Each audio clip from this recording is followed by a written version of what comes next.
The alarm screamed through the research vessel Morning Star as plasma fire tore through its shields. Dr. Sarah grabbed the edge of her laboratory table as the ship lurched violently to one side. Through the reinforced window, she could see the massive alien warship closing in, its dark hull bristling with weapons that glowed an angry red. "All hands, this is Captain. Prepare for boarding. Fight for every inch. God be with us all." Sarah's hands shook as she sealed the laboratory door and activated the emergency lockdown. She was not a soldier. Her weapons were microscopes and gene sequencers, not rifles. The sounds of weapons fire echoed through the corridors outside, growing closer. Screams cut through the air, then silence. The laboratory door exploded inward. Sarah threw her hands up, squinting through the smoke and debris. Three massive figures stepped through, each one nearly 7 feet tall with chitinous armor covering their bodies. Their faces were, with multiple eyes that glowed with an eerie yellow light.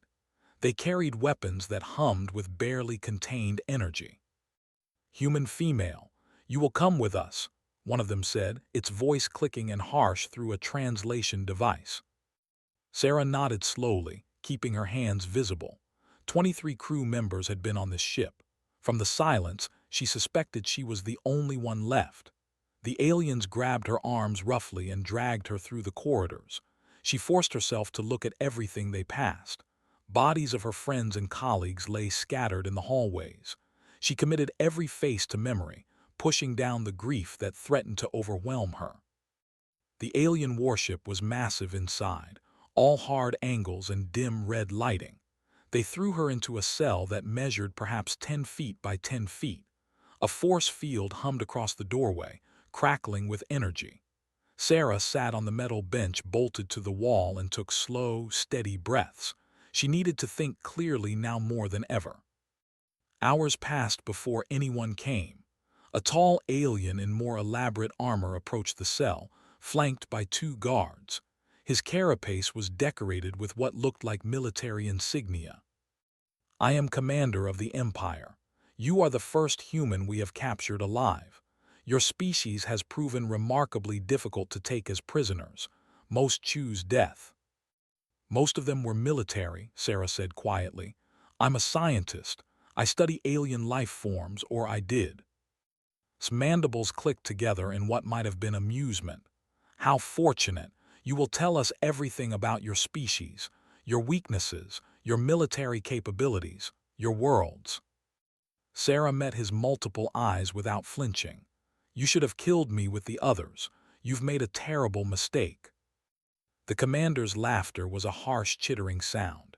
"You are one unarmed female. We are a warship with a crew of 200 trained soldiers. What mistake could we possibly have made?" Sarah didn't answer. She simply sat back against the cold wall and waited. The next few days established a routine. Scientists came to examine her, taking samples of her blood, her hair, scanning her body with strange devices. She cooperated fully, answering their questions about human biology with professional detachment. She explained how humans needed oxygen to breathe, how their bodies processed food, how their muscles worked. "Your species seems unremarkable," one of the scientists said, studying the data. "Physically weak compared to, your bones are fragile, your natural weapons are pathetic. No claws, no venom, no armor." "We have other advantages," Sarah said calmly. "Such as?" "We're very good at surviving things that should kill us." The scientist made a note and moved on to the next test. Sarah watched everything carefully. She counted the guards, memorized their shift changes, noted which doors required key codes and which ones used biometric scanners. She observed how the force field on her cell flickered for a split second when power was redirected to the ship's weapon systems. On the 5th day, Commander visited her again. "You are surprisingly cooperative. We expected more resistance." "Would resistance change my situation?" Sarah asked. "No." "Then why waste energy on it? I'm a scientist. I believe in gathering information and making logical decisions based on evidence." seemed pleased by this answer. Your species has been a thorn in our side for 3 years. We have won every major engagement, yet you continue to fight. Why? Sarah was quiet for a moment. Tell me something, Commander. On your, what was the most dangerous predator? The question clearly surprised him. A pack hunter with razor talons and acidic bite. They killed many of our ancestors before we developed weapons. On Earth we have sharks, lions, bears, crocodiles, snakes with venom that can drop an adult human in minutes, spiders, jellyfish, scorpions, hippos that kill more people than any of those, and that's just on land and in shallow water. Our oceans have creatures large enough to swallow a human whole. Our planet tried very hard to kill us for millions of years. Yet you survived. We didn't just survive, Commander, we thrived. We hunted the hunters. We learned to outlast everything that tried to eat us. Do you know what persistence hunting is? Shook his head. Humans can run longer than almost any other creature on Earth. Not faster, but longer. We would chase prey for hours, sometimes days, until it collapsed from exhaustion. We didn't need to be stronger or have sharper teeth. We just needed to keep going when everything else gave up. The commander's mandibles clicked thoughtfully. An interesting history lesson. It changes nothing. Doesn't it? Sarah leaned forward slightly. You've been fighting humans for 3 years. You've won every major battle, so why haven't you won the war? The question hung in the air, as left without answering. A week into her captivity, Sarah noticed that one of the younger scientists, Al, was more curious than cautious. He would linger after the others left, asking questions about Earth, about human culture. She used this, sharing stories carefully chosen to plant seeds of doubt. We had a war on Earth once that lasted 100 years, she told him one day. 100 years, Al. Generations were born, lived, and died never knowing peace. Both sides suffered terrible losses, yet neither gave up. That seems illogical. Perhaps, but it taught us something important. It taught us that humans don't know how to quit. It's not in our nature. We fight until we can't fight anymore, and then we find a way to fight a little bit longer. Al shifted uncomfortably. You are trying to frighten me. No, Sarah said honestly. I'm trying to warn you. On the 10th day, Sarah decided it was time for her first lesson. She had been watching the guard routines carefully, noting how the younger guards sometimes got lazy. One particular guard, barely more than a recruit, had taken to standing just outside her cell during his shift, occasionally glancing at a data pad instead of watching her. When he looked down at his device, Sarah moved. She had been exercising in her cell every day, keeping her muscles strong, and now she used that strength. She reached through the force field at an angle she had calculated carefully, grabbed the guard's weapon before he could react, and had it leveled at his head before he even registered what had happened. The guard froze, his multiple eyes wide with terror. Sarah held the weapon for 3 long seconds, letting the moment stretch out. Then she flipped it around and handed it back to him, grip first. Tell your commander I could have taken your head off, she said calmly. But I didn't, because I'm not trying to escape yet. I'm just reminding you what I could do if I wanted to. She sat back down on her bench as alarms blared throughout the ship. Within minutes, stormed to her cell with a dozen armed guards. How did you do that? The force field should have stopped you. Should have, Sarah agreed. But I noticed it flickers when you redirect power to other systems. I just waited for the right moment. The field was still there, but at the angle I used and the speed I moved, my hand passed through the weak point before it could stop me. His mandibles clicked together rapidly, a sign of agitation. You could have escaped. You could have killed Al. I could have tried, but where would I go? I'm on a ship in the middle of space. I'd be caught or killed within minutes. That would be illogical. She paused. I just wanted you to know that I'm cooperating because I choose to, not because I have no other options. The commander stared at her for a long moment. Double the guards. No one enters her cell without a full security team. and someone explained to me how an unarmed human female just disarmed a trained soldier. As they reinforced her cell's security, Sarah allowed herself a small smile. The seed was planted. They were starting to understand that they hadn't captured a helpless victim.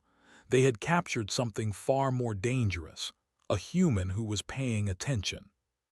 That night, as Sarah lay on her metal bench staring at the ceiling, she thought about her crew, about Captain, who had fought to the last to protect them, about Jenny in engineering, who made terrible jokes at breakfast, about who had just become a father and carried pictures of his baby daughter everywhere. She thought about them and she made a promise. The thought they had won something valuable. They thought they had an advantage. They were wrong. They had made the worst mistake possible. They had given a human time to think, to plan, and to remember.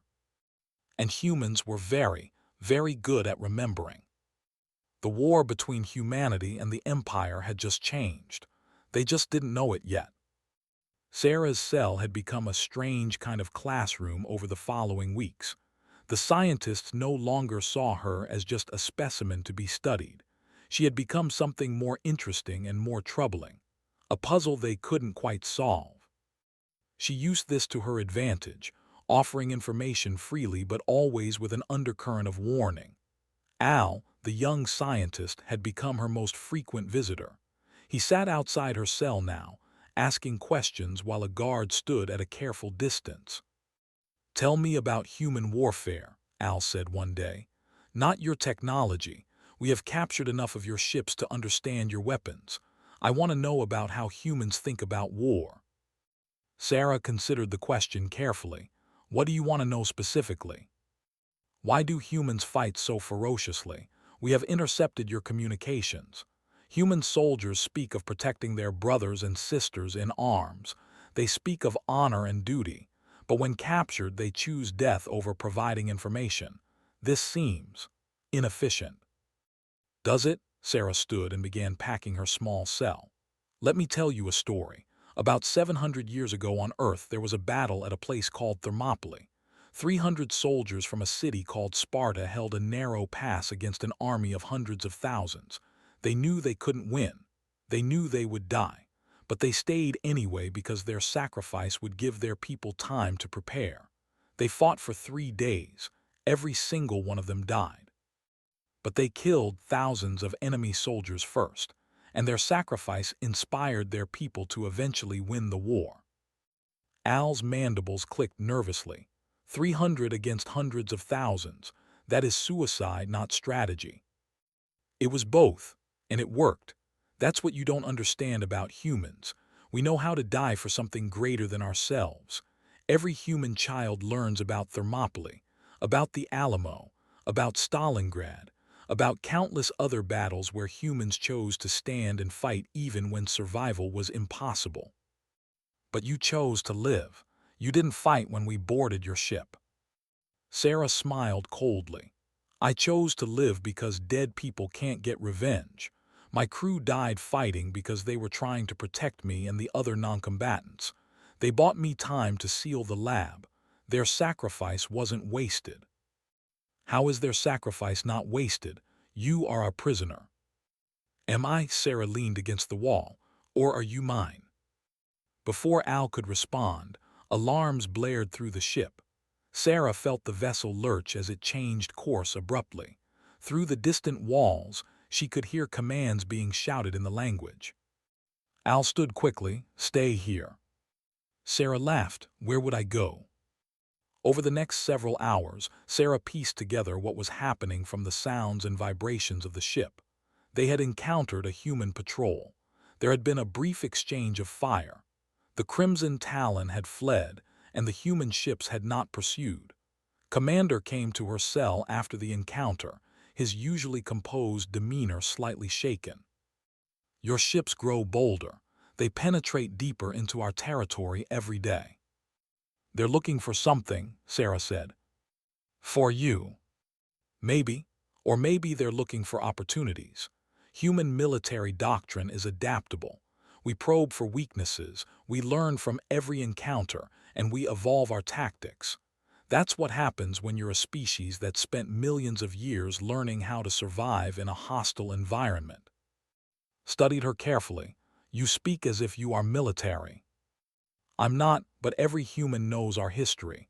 We teach it to our children, not just the victories but the defeats, especially the defeats, because that's how we learn. The commander was silent for a moment. Tell me about your defeats. Sarah sat down, crossing her legs. Where should I start? We've had wars that killed millions. We've created weapons so terrible we've only used them twice and swore never to use them again. We've done terrible things to each other throughout our history. Genocides, slavery, torture. Humans can be absolutely monstrous to other humans. Then your species is barbaric. Yes, Sarah agreed simply. We are. We're the descendants of persistence hunters who learned to work together to kill creatures much larger and stronger than ourselves. We're the species that looked at fire and decided to capture it. We're the species that looked at space and decided to conquer it. We're capable of great beauty and terrible violence, sometimes in the same breath.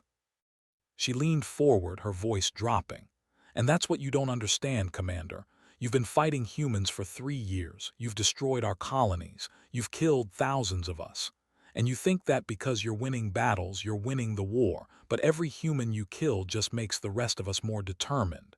Every atrocity you commit just adds fuel to the fire. We don't forgive. We don't forget. And we never, ever stop coming. His mandibles clicked rapidly. You are one prisoner trying to frighten us with stories. Am I, though? Let me ask you something. How many ships have you lost to human forces?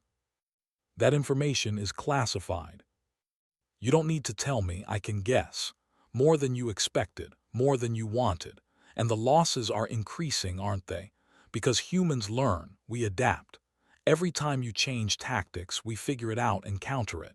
Every time you develop a new weapon, we find a way to defeat it or steal it or build something better. The commander turned to leave, but Sarah called after him. Wait, I want to show you something. A gesture of good faith. Turn back, suspicious. What?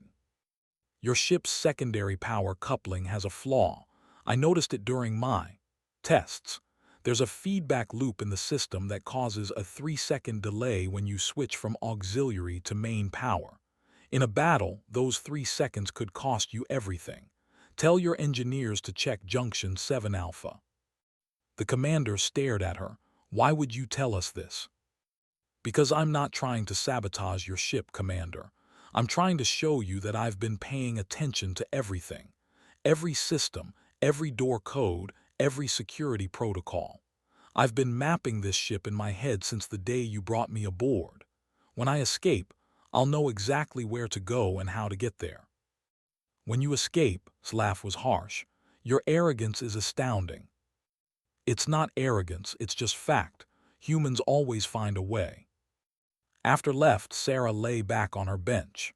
The truth was more complicated than she had let on. She wasn't sure she could escape, but she didn't need to. She just needed them to believe she could. The next day, engineers swarmed to Junction 7 Alpha. Sarah was right. There was a flaw, one that could have been catastrophic in combat. The news spread through the ship quickly.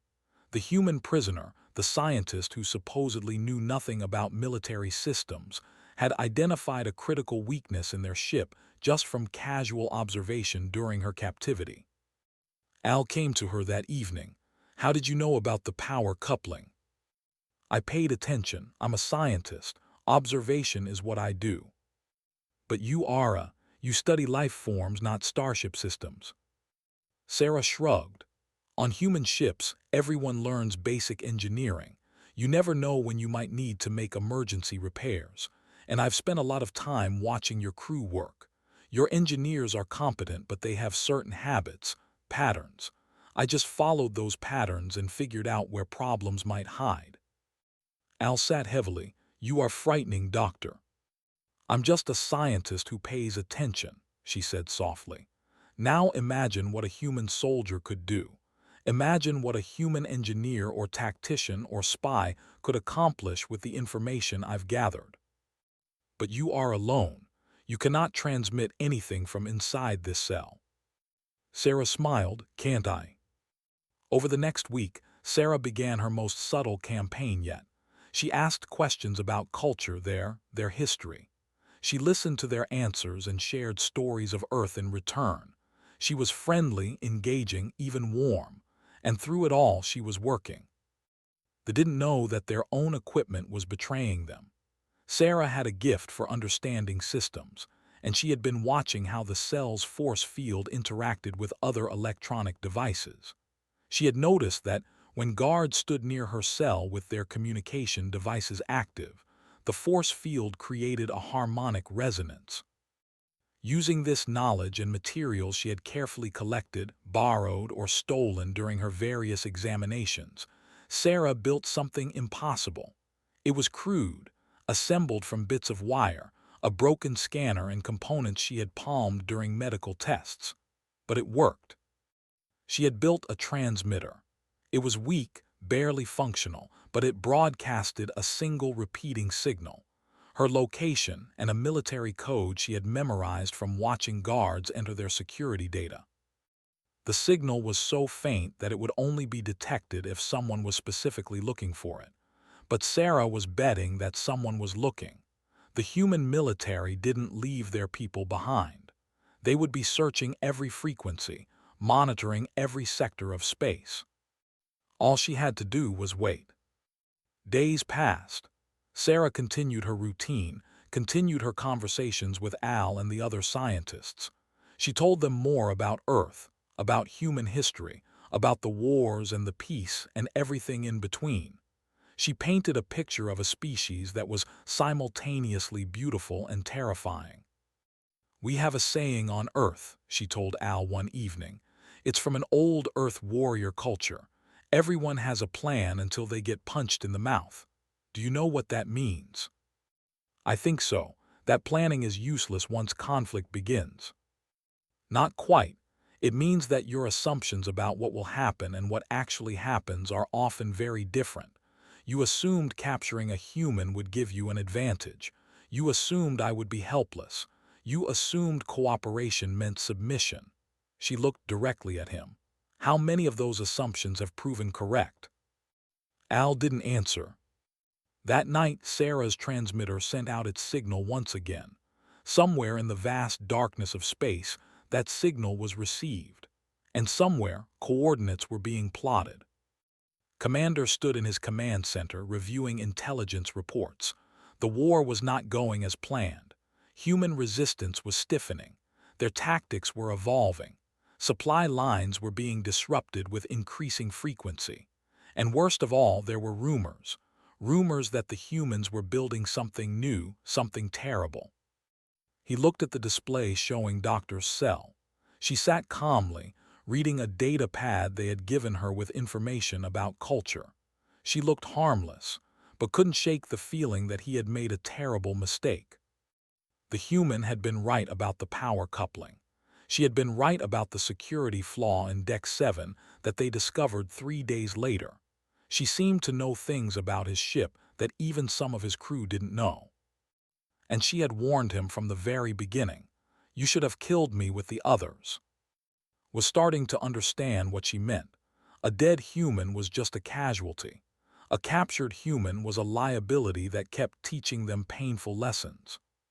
He just didn't know yet how painful those lessons would become. Sarah sat in her cell, counting the days. 27 since her capture. 27 days of observation, of planning, of careful manipulation. The thought they were studying her. They didn't realize she had been studying them just as carefully. She thought about her crew again, about the promise she had made. They would pay for what they had done. Not today, perhaps, but soon. Humans were very, very good at keeping promises. The alarm started at 300 ship time. Sarah woke immediately, her body already tensing with anticipation. She had been waiting for this moment for 32 days. The sounds of organized chaos echoed through the corridors as the crew scrambled to battle stations. Commander's voice crackled over the ship's communication system. 3 human warships have entered the sector. All hands to combat positions. This is not a drill. Sarah stood and moved to the edge of her cell, listening intently. She could hear the weapons charging, feel the thrumming vibration as the Crimson Talon's engines pushed to maximum power. The ship was trying to run. Al appeared at her cell, his usual calm replaced by visible anxiety. "Did you know they were coming?" "I hoped they were," Sarah said honestly. "How, you have no communications? You've been monitored constantly." Sarah smiled. "You've been monitoring me for transmissions on standard frequencies. You never thought to check for the resonance harmonics your own equipment creates." She pointed to a small device hidden in the corner of her cell, barely visible among the shadows. "I've been broadcasting our location for 3 weeks." Al's mandibles clicked in shock. "Impossible. We scan this cell daily." "You scan for human technology. This is built from components. Your scanners identified it as part of the ship's own systems." The young scientist stared at her. "You built a transmitter from our equipment." "I'm a scientist. Problem solving is what I do." Sarah's expression hardened. "And I had a lot of motivation. You killed 22 of my friends. Did you think I would forget?" The ship lurched violently as weapons fire struck the shields. Sarah grabbed the wall to steady herself. Through the force field, she could see crew members running past, their movements panicked now rather than controlled. "We will destroy your ships," Al said, but his voice lacked conviction. "You'll try, but those aren't research vessels like the Morning Star. Those are military ships, and they're not here to negotiate." Commander appeared with a full security detail. His armor was sealed, his weapon drawn. "The human speaks the truth. She has been signaling them. How long have you known?" "Since I arrived," Sarah said calmly. "I told you on the first day that you made a mistake. You didn't listen." Another explosion rocked the ship, stumbled, catching himself on the wall. "We could kill you right now." "You could try, but that would just make things worse for you. Right now, I'm your only bargaining chip. Kill me, and those ships out there will reduce your vessel to atoms. They're not here to rescue me, Commander. They're here to make sure that anyone who captures a human alive understands the consequences." His mandibles clicked rapidly. Sarah had learned that this meant extreme stress. "What do you want?" "I don't want anything. I'm not in charge, but the captain of that fleet will likely offer you terms. I suggest you listen carefully." As if on cue, the ship's communication system crackled to life. A human voice, calm and cold, filled the command center and echoed through the corridors.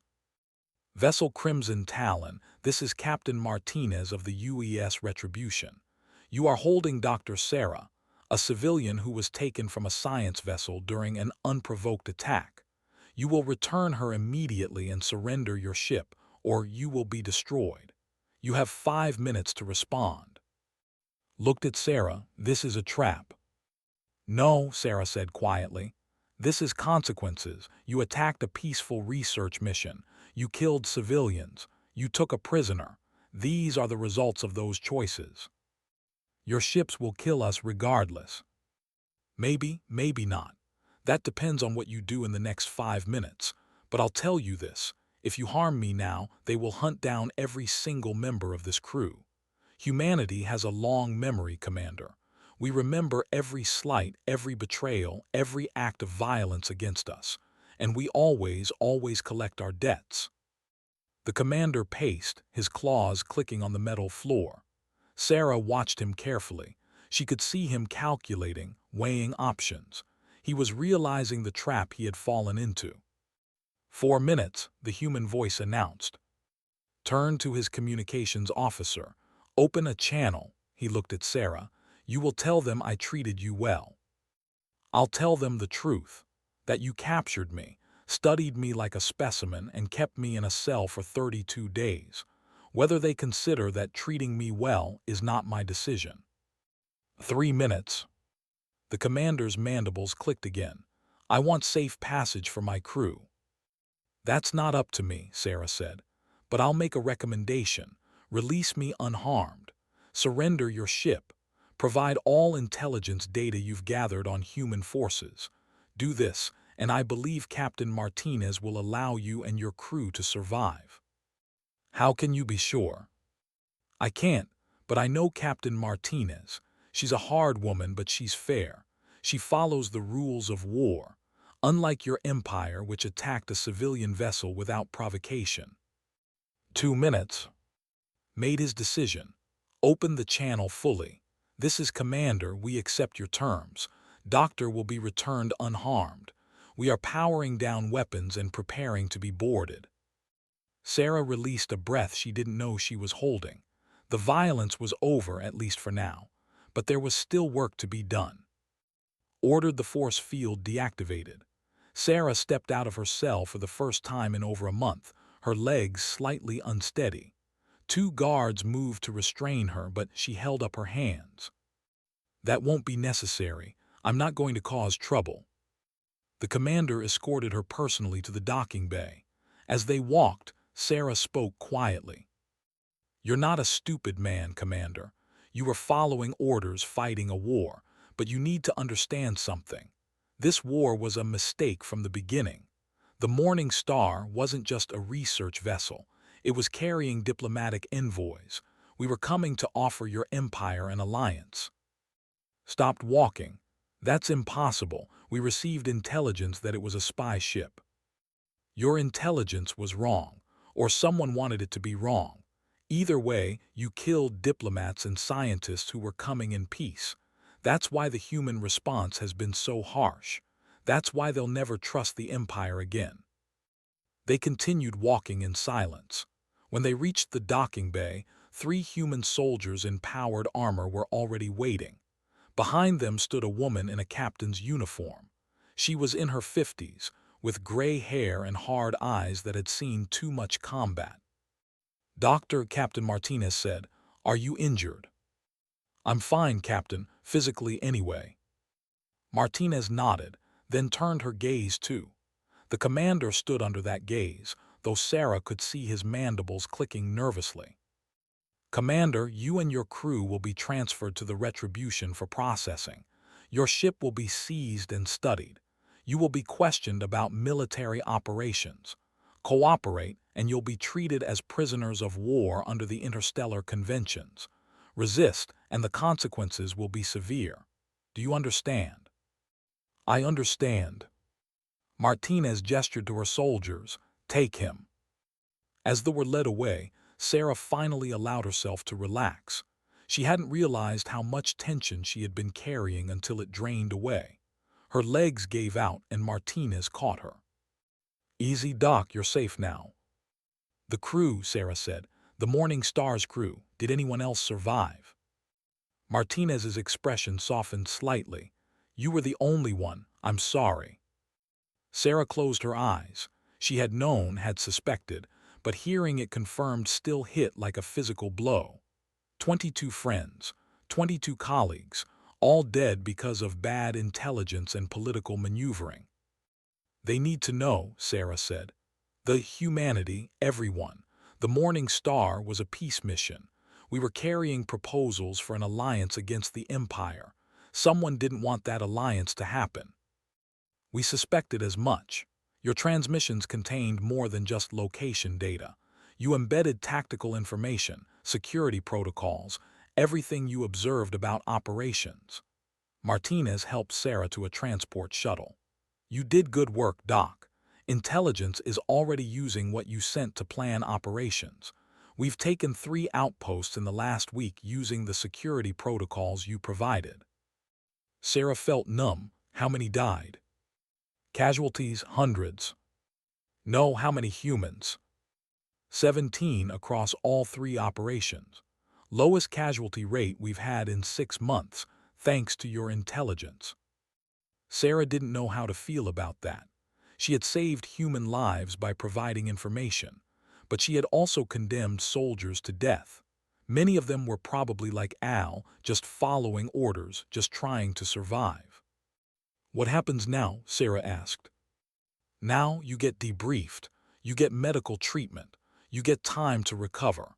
And then, if you want it, you get to help us end this war the right way." The shuttle lifted off, carrying Sarah away from the Crimson Talon. Through the viewport, she could see the massive warship surrounded by human vessels. It looked smaller now, less threatening. "Captain," Sarah said, "that young scientist, Al, he treated me decently, made sure I had reading material, answered my questions about his culture. When you process the prisoners, I want that noted in his file." Martinez nodded. "I'll make sure it's recorded. But you should know, Doctor, that the Empire has already issued a statement. They're claiming you were a spy, that the Morning Star was a military vessel in disguise. They're using your capture and the intelligence you provided as justification to escalate the war." "Of course they are," Sarah said bitterly.